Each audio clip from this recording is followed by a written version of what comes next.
umtshato wewundlu ufike. Muchato wegayana wasika. Sebenzela leli langa lo. Shandira zuva iri romuchato uyu. Zikhathaze. Zinetse. Ngalolu suku lolu. Nezuva iri. Keza brother. Keza mnikani. Igazi lika Jesu likhona lapha esigubhweni. Ropa ra Jesu lilipo pachifugamo.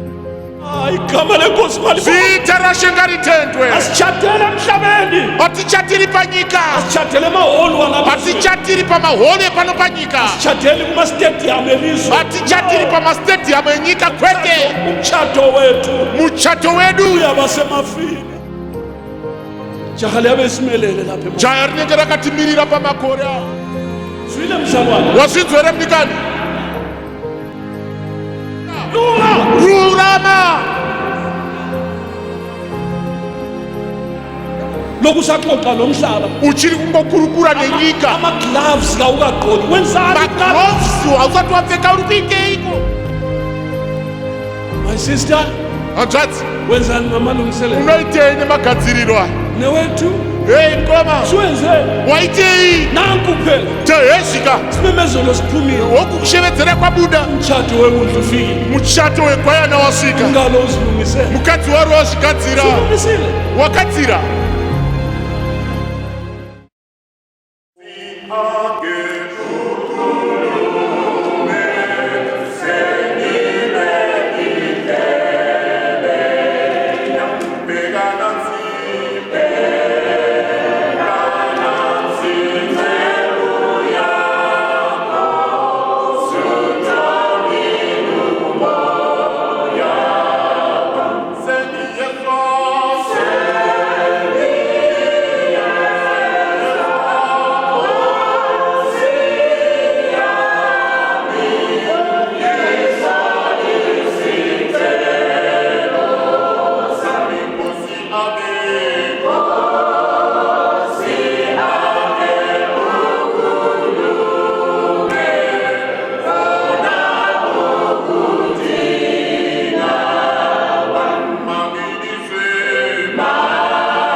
Ndo yakonta ndo yako mayenziwe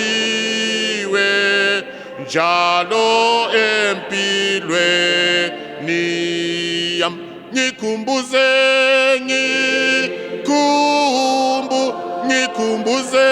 Nkosi ya kalaketala entizwe niyam.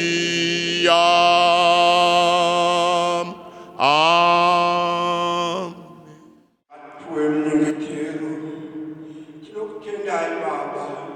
Tinotenda kusvitswa Baba pazuva ranhasi. Ishe ichi chishamiso. Mwari munogona. Mwari makanga muripo muchazovapo. Tinokutendai nyasha dzenyu Baba dzinogara nokusingaperi. Taungana nokuda kweshoko renyu Baba. Tinotenda Baba. Tinopafadzei neshoko renyu tichatevera Baba. Matinopafadza nazvo zvose zvichaitwa pano Baba. Baba makanaka. Uri nomuranda wenyu Dinai Ishe tinotenda. Uri napasta havana vazvagwa Ishe munochengeta zvirokwazvo munochengeta Baba. Tatenda Baba tiitire zvose Baba nokuda kwezita renyu rinogara nokusingaperi. Amen. Haleluya!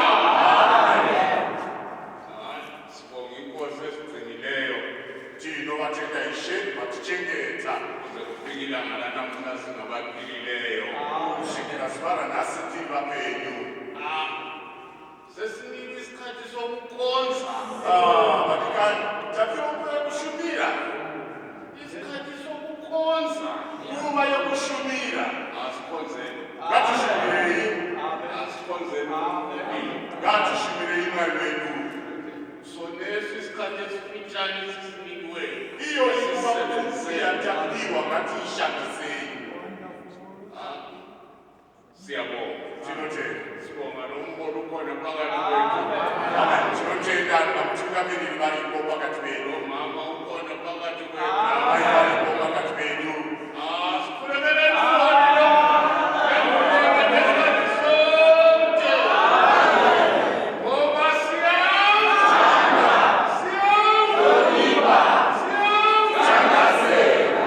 Navaí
Konke baba, ake ukhulume phakathi kwethu.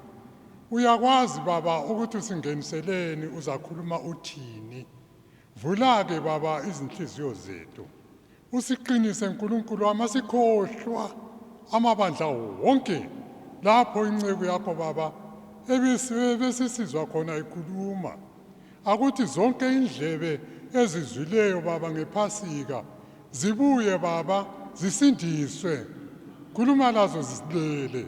Khuluma baba labahedeni abazwileyo. Thixo usabalalise ilizwi lenceke yakho ngoba ubufuna ikhulume ngephasika. Ngakho siyabonga konke baba sibeka kuwe. Sikhokhele njalo baba uvule indlebe zethu sizwe okubeke emlonyeni womuntu wakho ngegama likaJesu Nkosi yethu. Amen. Hallelujah. Hallelujah. Amen. Igama lenkosi malibowe. Zita rashengaritendwe. Sihlale phansi izihlobo zami inkosi isibusise sonke. Ngati garei pasi ishe vatiropafadze tose. Siyajabula ukuba lapha ethempelini namhlanje ntambama. Tinofara kuve pano muno mutemberi nhasi manheru. uThixo usibusisile ngokusinika lesi sikhathi. Mwari vatiropafadza nokutipa mukana uno. Bazalwane, Vadikani, sibonga inhlanhla yokuba lapha. tinotenda mhanza yokuve pano. Ungazibona uthule ungabonga umlimo awulunganga. Ukaona wakangonyarara usingatendi Mwari hauna kunaka. Ungena enkonzweni uthule. Upinde mushumiro unyarare. Awufanelanga ukuba la. Haufaniri kuve pano. Cela ubuyele endlini yechuma. Tinokumbira udzokerako kumba unonyatsodzikama. Uyeke lozatsha uamen ebuye lapha. Uregedze achazoita amen achiuya panapa. Hallelujah. Amen. Siyabonga ukubuthana endlini yegama likaJehova. Tinotenda nokuungana muimba yezita raIshe wedu Jesu. Siyayikhanuka le ndawo. Oh, tinoishuva iyi nzvimbo. Thempeli elihle kangaka. Temberi yakanaka kudai. Indlu yegama likaJehova. Imba yezita raJehova. Esiyakhelwe ngumholi ubaba uSibanda. Yatakavakirwa namutungamiriri baba vaSibanda. Siyambonga uJesu osiphele izikhathi. Tinomutenda Ishe Jesu vatipa imkana. Uphendula imithandazo yethu. Vapindura minamato yedu. Amen. Glory to God. Nanti ilizwi ntambama. Heri shoko manerwano. Siyalithanda. Tinorida. Siyalifuna. Tinorida. Ilizwi likaJehova. Shoko raJehova. Ngesonto sizabuthana futhi. Nomusesondo tichaungana futhi. Inkosi mayisibusise. Ishe ngavatiropafadze. Isenzele amathuba amanengi okukhonza. Vatiitire mikana yakawanda yokushumira. Ngakusitsho ukuthi sikhonze ka10 ngesande. Hallelujah. Kana zvichiita kuti tishumire ka10 musi wesande ngati zviite izvozvo. Inqobo sizakwanisa ukuthi ibandla lonke lithole ithuba lenkonzo. Bedzi kana zvichizogoneka kuti sangano rose riwane mukana weshumiro. Amazwi la ikujabula bakithi ukungena endlini yegama lenkosi. Mashoko aya kufara kupinda muimba yezita raShe. Namhla sonke singene lapha.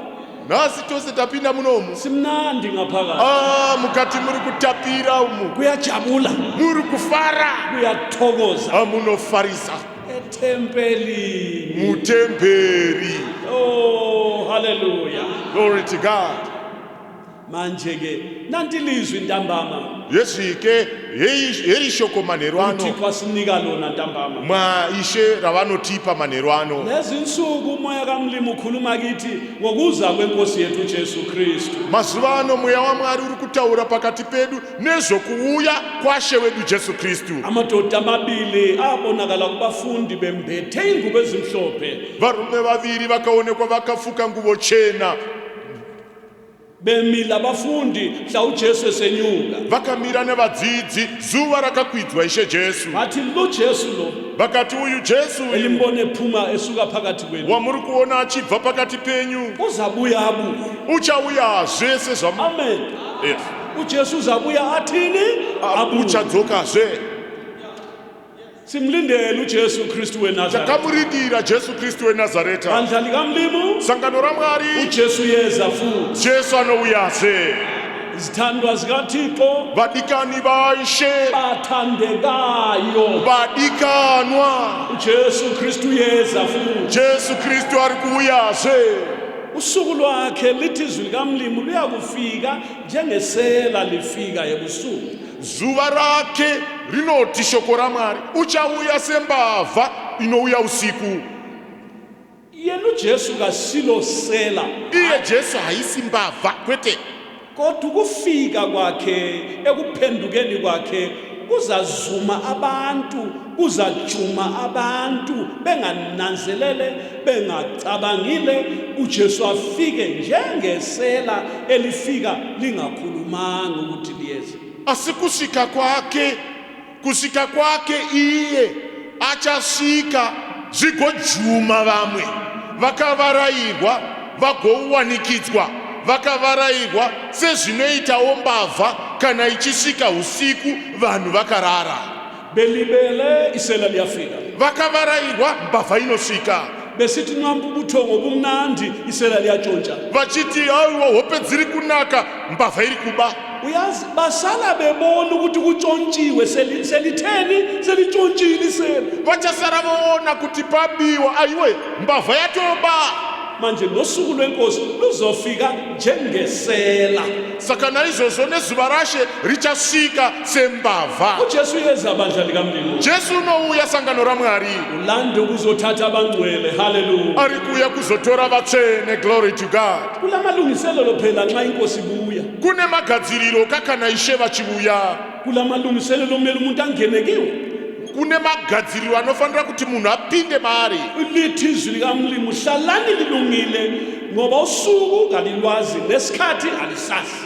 Shoko raMwari rinoti garai makagadzirira nokuti hamuzivi zuva kana nenguva yazvo. Lolo suku kalaziwa izingilosi, Zuva iroro harizikanwi alaziwa nevatumwa, muntu, harizikanwi nomunhu, laziwa ngubaba kuphela. rinozikamwa naBaba chete. Manje asingeneni emsebenzini wokulungiselela amaKristu. Zvino ngatipindei pabasa rokugadzirira maKristu. Bazalwane esimkhonzayo uyabuya, Vadikani, watinoshumira ari kuuya. uJesu yeza futhi. Jesu ari kuuyazve. Manje amalungiselelo akhe Zvino magadziriro ake ezulwini le kunenga uko kuyakhanya ukuthi sephelile, kunoratidza kuti aiwa zvaperera, ngoba iziboniso zokuza kwakhe nanzi ziphakathi kwethu. nokuti zviratidzo zvokuuya kwake hezi zviri pakati Siphile pedu. emalangeni amabi, Tiri kurarama pamazuva akaipa, insuku zokugcina, mazuva ekupedzisira, insuku zokuphela. mazuva ekupera. Umhlaba Nyika sukhothemeso, yakukotama kudai, umhlaba sugugile njengendwangu njengokutsho kwelizwi likaMlimo. nyika yasakara senguvo sezvinoreva shoko raMwari. Sizwile enkonzweni ezidlulileyo ukuthi iziboniso zokuza kwenkosi ziyini. Tanzwa pashumiro dzapfuura kuti zviratidzo zvokuuya kwashe chii. Niyakuzwa ukulwa nodumo nokulwa Zvikanzi muchanzwa kurwa neguro, kurwa nokuzamazama komhlaba, nokudengenyeka kwenyika, izifo. zvirwere. Uyabona into ezinjalo, Unoona zvinhu zvakadai. isizwe siyakuvuyela isizwe. Rudzi ruchamukira rudzi, Nensuku zokugcina abantu bazaba ngabantu abazithandayo, nemazuva ekupedzisira vanhu vachava vanozvida, abathanda imali, vanoda mari, benamanga, vane nhema, baza kulalela imfundiso zamadimoni, vachateerera dzidziso dzemadhimoni mweya yakaipa. kuthiwa bazaba ngabaziphakamisayo, Zvikanzi vachava vanozvisikwidziridza, bazaba nesimo sokukhonza kodwa bephika amandla okukhonza. vachava nechimiro chokushumira Mwari asi vachiramba simba rako. Kuthiwa futhi ngensuku zokugcina kuzaba khona abahlekayo. Zvikanzi futi nemazuva ekupedzisira vachavapo vaseki. Uyazizwa iziboniso zokuza kwenkosi, Unoona zviratidzo zvokuuya kwashe. kulungile, khangela bandla ukuthi sihlezi ngaphi. Zvakanaka, tarira kakuti tigere kupi. Asikho yini khonoko kutshiwo ilizwi likaMlimo? Handizvo here zvinotaurwa neshoko raMwari. Zithandwa zami uJesu yeza, Vadikani vangu, Jesu anouyazve. igama lenkosi malibonke. Zita raShe ngaritendwe. Ikho umuntu kumele aphenduke ezonweni, Ndokusaka munhu anofanira kutendeuka pazvivi zvake, azalwe kutsha ngokwemibhalo, aberekwe kutsva nezvamagwaro, angcweliswe inhliziyo, acheneswe moyo, embeswe ngamandla kamoya wethu, auombekwe nesimba romweya mutsvene, abe sephila impilo engcwele lapha emhlabeni. ochirarama upenyu hutsvene ari pano panyika, Lindele ukuza kwenkosi. Haleluya. akarindira kudzoka kwaishe Jesu. Amen. Nokuti nokuti Jesu yeza futhi. Jesu anouyazve. Haleluya. Glory to God. Ake sizwe futhi namhla mayelana ngamalungiselelo la. ngatimbonzwa inhasi zvakare nepamagadziriro iwayayo. Isambulo chapter 19. Ngatinzwei kuna zvakazarurwa chapter 19. Sonke sifike khona masinyane. Tose tisvike ipapo nokukurumidza. Isambulo chapter 19. Zvakazarurwa chapter 19. Sifunde ku verse 7 lo 8. Tidzidze paverse 7 na 8. Amen. Glory to God. Asijabule sithokoze simbonge ngokuba umtshado wewundlu ufikile, umkalo uzilungisele, kwaphiwa ukuba embathe indwangu likakampowe enhle ekhazini layo, ngokuba indwangu likakampowe ingukulunga kwabangcwele. Amen. Ngatifarei tifarisise timukudze nokuti mutambo wokuwana wegwayana wasvika, mukadzi waro wazvigadzira, wakapiwa simba kuti apfeke mucheka wakanaka unopenya usine tsvina. Nokuti mucheka wakanaka ndizvo zvakarurama zvavatsvene. Bazalwane kuthiwa sijabule namhlanje ntambama. Vadikani zvanzi tifare nhasi manheru. Sithokoze. Zvanzi tifarisise. Nansi into esithokozisayo. Ichi chinhu chinotifadza. Nansi into kuthiwa sijabule ngayo. Ichi chinhu chinoti tifare nacho. Umtshado wewundlu usondele. Mutambo wesvitso wegwayana waswedera. Umtshado wewundlu ufikile. Mutambo wokuwana wegwayana wasvika. Ubani lo oliwundlu? Ndianiko uyu gwayana? NguJesu Kristu indodana kaThixo. NdiJesu Kristu gwayana raMwari. Mfana kaThixo phela. Ndiye yuka gwayana raMwari. Esusa izono zethu. Anobvisa zvivi zvenyika. Yesu Jesu bazalwane. Anouya Jesu vadikani. Manje makoti. Zvino mwenga.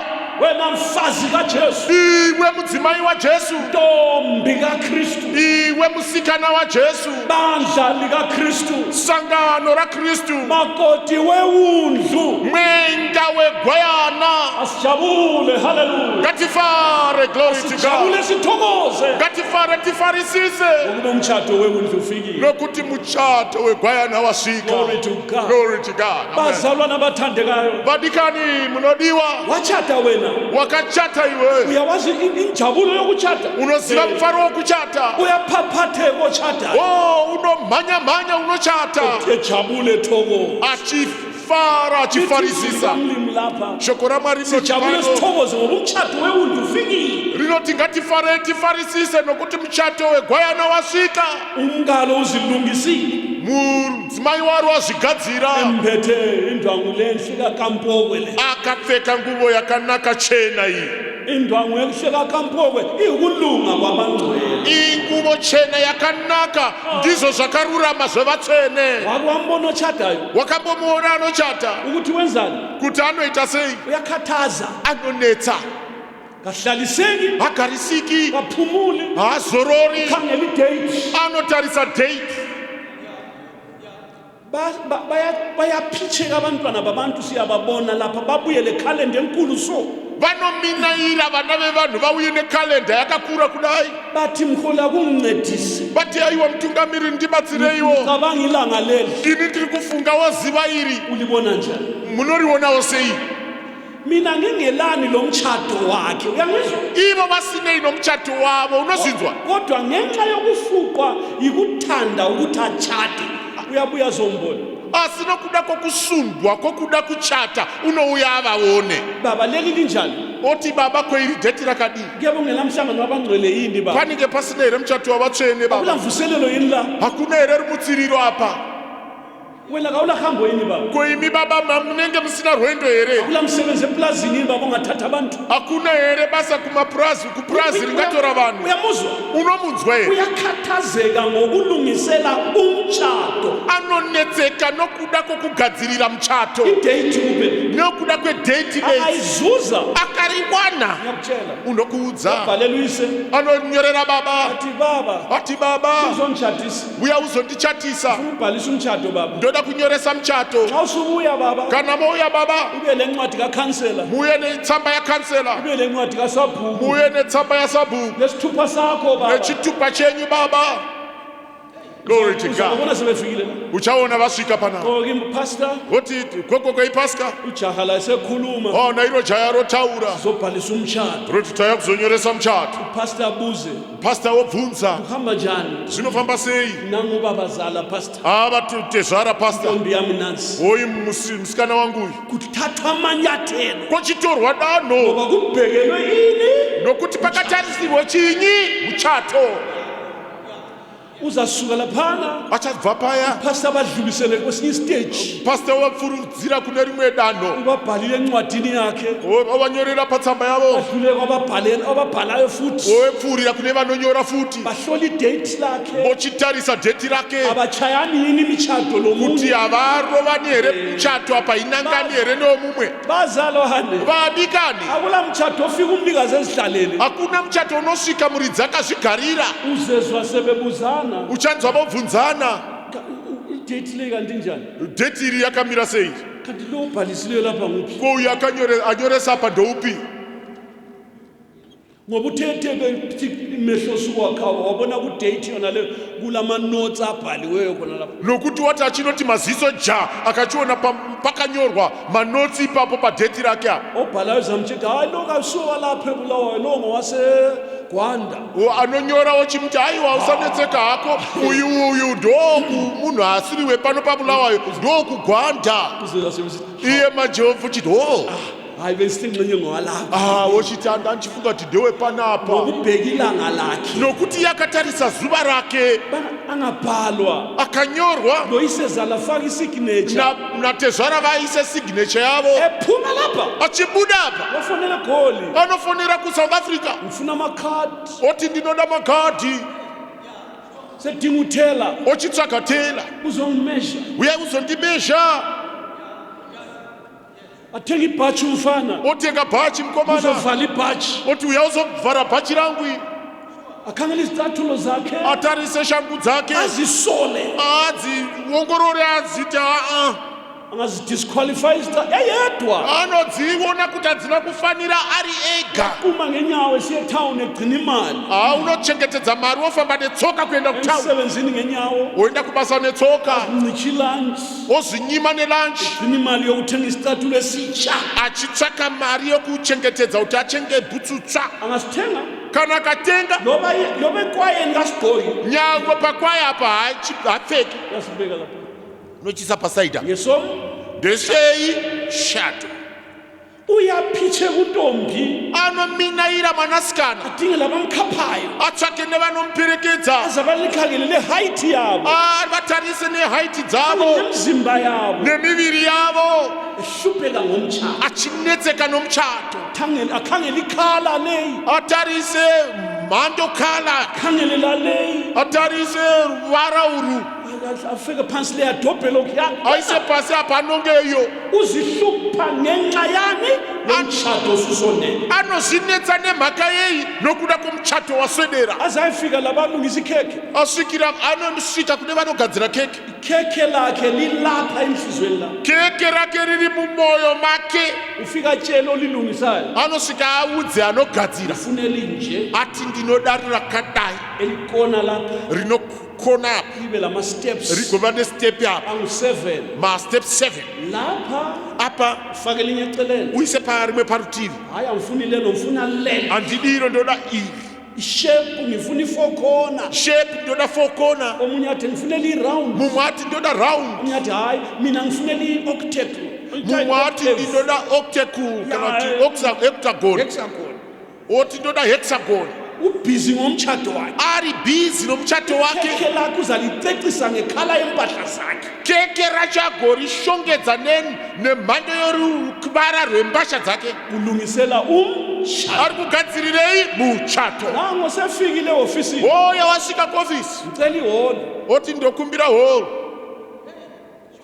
ngicela ihholo Ndokumbira hall. ngiyani Ndei. sifuna ukuchata Tuna kuchata. ngiyachata mina Ndiri kuchata ini. ilangelinje Nezuva rakati. pastor athi kulungile thatha Pastor woti zvakanaka tora. kahle sivele ngeyenu batsha Oti waita zvakanaka yagara ndenyu imi vatsva. kakhulu afaresterek masinyane nokukasika uzamzithi ngicela imgane yokusebenzisa mpheka la uchanzwa ukuthi hayi ndinokhumbira ndiro dzokushandisa ndichibika apa wenzani unomunzwa ari kuitei lungiselela ari kugadzirira kusasa uzambona futhi efika izolo kodwa uzambona futhi kusasa eofisini mangwana uchamuona futhi achiuya iye akasvika nezuro uchamuona futhi osvika kuofisi ngicela ukufaka itende elinye phandle lapha oti hayi ndinokhumbira kuti ndigozoisa rimwe tende panze apa ulungisela umtshato ari kugadzirira muchato mhla egqoka isigqoko sakhe zuva raanopfeka untombi drezi rake mhla egqoka isigqoko sakhe luntombi zuva raanopfeka musikana uyo achipfeka drezi rake uzamangala auchashamisika angeke usho ukuthi ngumfo wenu haungatombofungi kuti iyanzwa dzemukoma wako uwile vela samuye wafika kuna uchaona sokuti wadonha achibva samuye achisvika ipapa esemuhle anaka mani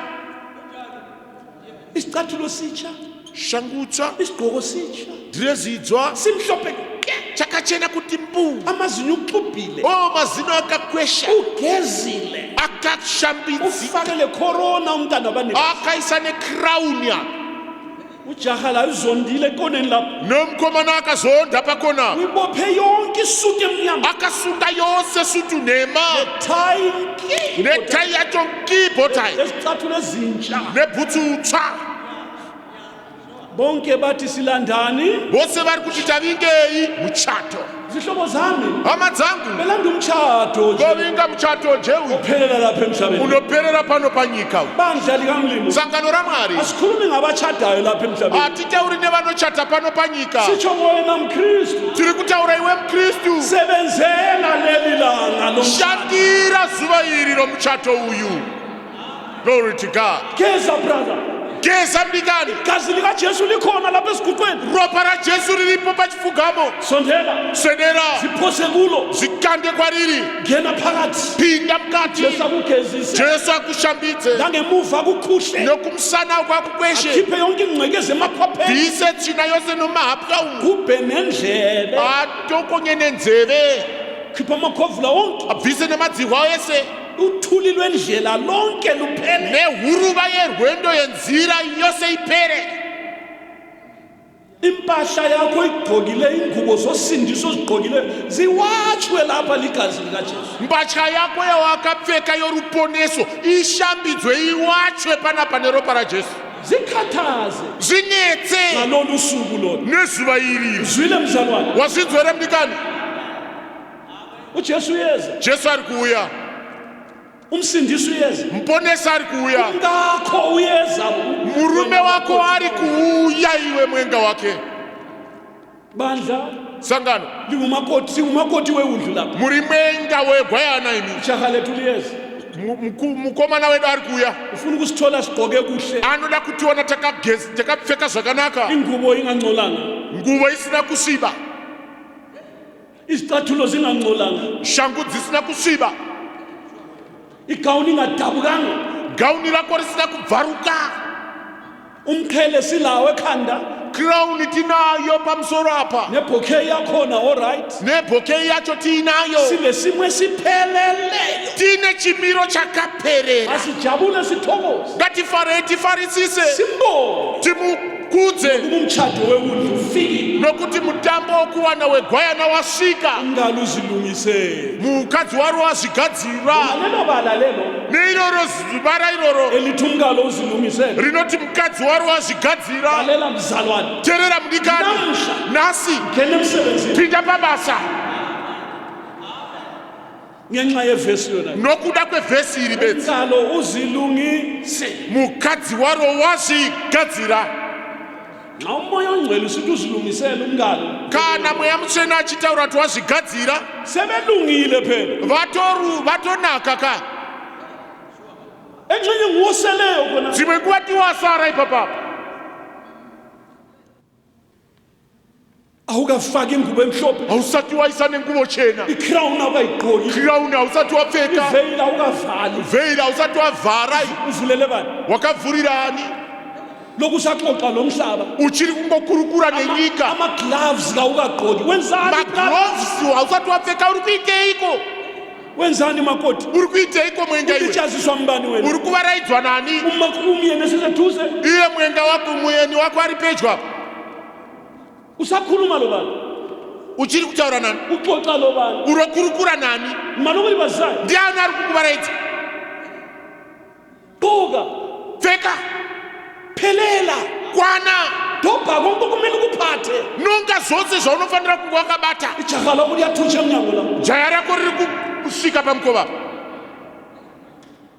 umkalo uzilungisile mukadzi wari wazvigadzira sulungile wagadzire ujesu yeza kati jesu ari kuuya yesu ijaha lethu liyeza jaya redu riri kuuya haleluya glory to god ijaha lethu liyeza jaya redu riri kuuya igazi lakhe kuphela ropa rake chete vadikani lisigezayo ndiro rinotinatsa how much more yena nxa evela zvakadini kana iye achioneka glory to god nxa evela uyabe njani kana achioneka unenge akadini nxa ibonakala ujesu kana achionekwa iye jesu nxa evela umsindisi zuva raachabudikira nxa simbone emafini basi pachichamuona mumakore vadikani imagine the glory man ngatimbocherechedzai tione kubwinya kwacho tiyibone inkosi yethu tibone ishe wedu wakatifira glory to god bakithi bazalwane glory to god ake libone lokhu man ngatibona izwi vadikani khangelani ukumangalisa kwakhona ngatibona ikushamisa kwacho nxa siyavela phambi kojaha lethu zuva ratiyanotipacha pamberi pejaya redu glory to god lenkosi malibone haleluya nxa usulungisile kana mzalwane wagadzira nxa mnikani ulungisile dade kana wagadzira hanzvadzi yes yes usugqokile kana wapfeka sumile lapha wamirapo mpalampala ikhala wamandayarira haleluya glory to god oh haleluya amen ibiza umtshakazi lo kana rakudaidza mwenga umakoti uyu jaha liyabe lisimelele lapha jaya rinenge rakatimirira pamakore apo igama lenkosi malibone vita rashenga ritendwe asitshatele emhlabeni hatichatiri panyika asitshatele emaholu walapha hatichatiri pamahole pano panyika asitshateli kumastadium elizwe hatichatiri pamastadium enyika kwete umtshato wethu muchato wedu uyaba semafini unenge uri makore glory to god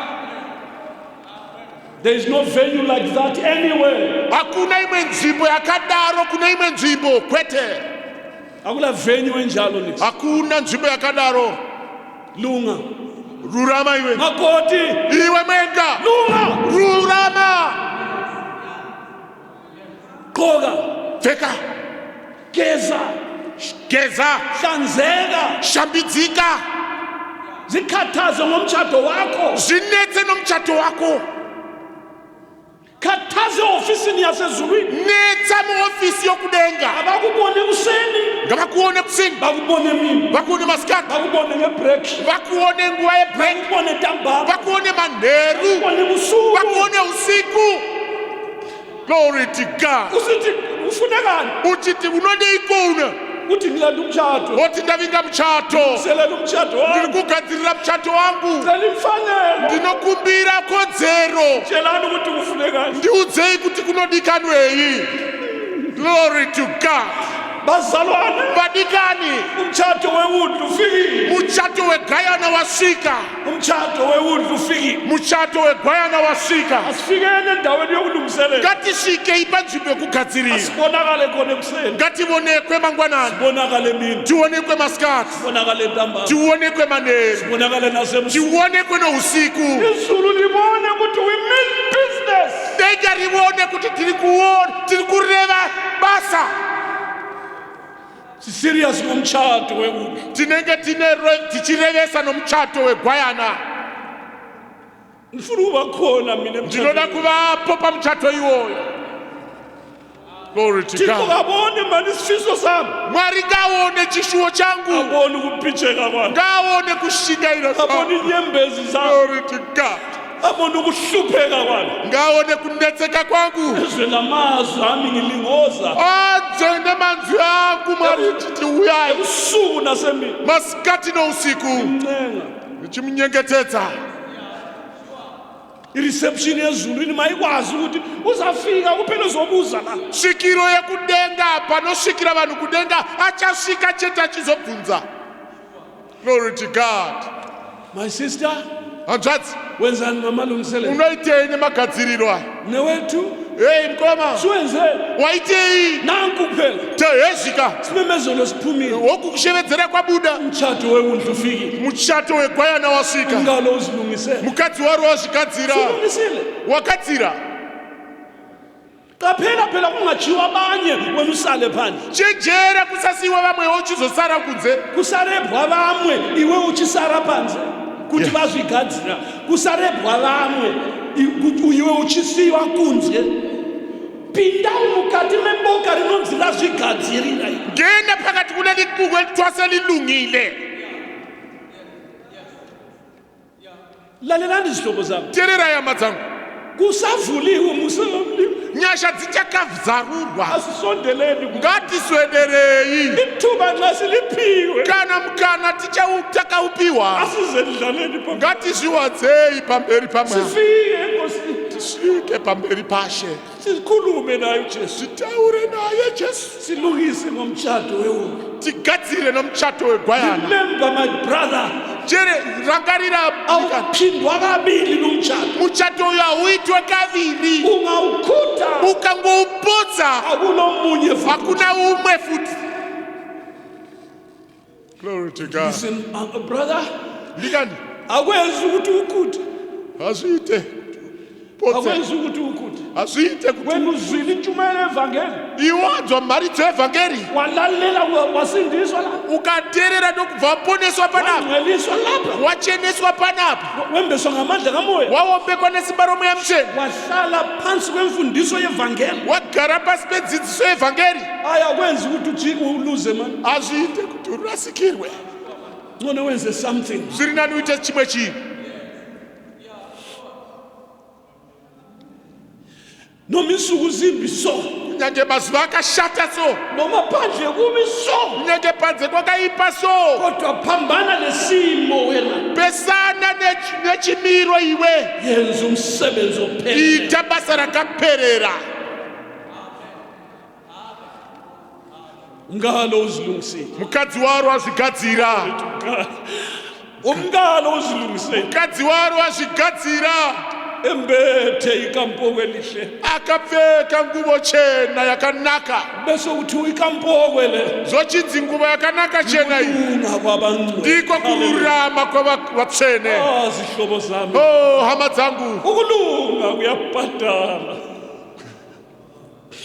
ukulunga kuyabhadala kururama kunobhadhara ukuphila impilo engcwele kuyabhadala kurarama upenyu hutsvene kunobhadhara kukwenzela imaterial yengubo yomtshato kunokuitira mbatya material yenguvo yako yomuchato yenza ukulunga mzalwane ita kururama hama lunga rurama awungeke walunga ngaphandle kokungcweliswa haungarurami usina kucheneswa ukulunga kuzalwa yibungcwele ukungcweliswa lokhuyana ukuvezela imisebenzi engcwele kururama kunobva pakucheneswa kwomoyo kunokuburitsira zvibereko zvitsvene usuphila impilo engcwele wochirarama upenyu hutsvene bantu bevangeli vanhu vevhangeri nanti ivangeli heri vhangeri lisisa lapha rinotisvitsa apa glory to god yikho sachiya umhlaba sawuchiyela kuna ndokusaka takasiya nyika takasiyira izvozvo sawuchiyela ukuthi siyefika emtshadweni wewundlu takasiyira kuti tinosvika pamuchato wegwayana zwana sihlobo sami inzwa hama yangu uthola inhlanhla wena khathesi wakawana mhanza iwe phakathi kwebandla lonke lalapha ebulawayo mukati mesangano rose rebulawayo ngolalela intshumayelo ndiwe zvino uri kuteerera zvibharidzo iyoyi lalela ngutshela teerera ndikuudze ngiyakuncenga ngegama ndinokunyengetedza nezita yenza rajesu ulutho ngawo nalapha ita chimwe chinhu nemashoko aya asizanga dlala hatina kuya kuzotamba asidlulisi isikhathi hatisi kupfudza nguva sizokhonza tauya kuzoshumira sizonxuse nkosi tauya kuzokumbira kuna she ngoba umtshado wewundlu usondele nokuti muchato wegwayana waswedera anytime ingakhali impalapala khathesi chero nguva wamandaigarira glory to god siphi nasiphi isikhathi nguba yiphi nayiphi zayo abangcwele bazoswelakala emhlabeni bathene batheshayika panyika. haleluya siphi nasiphi isikhathi Chero nguva zayo ibandla lizanyamalala sangano richatsakatika.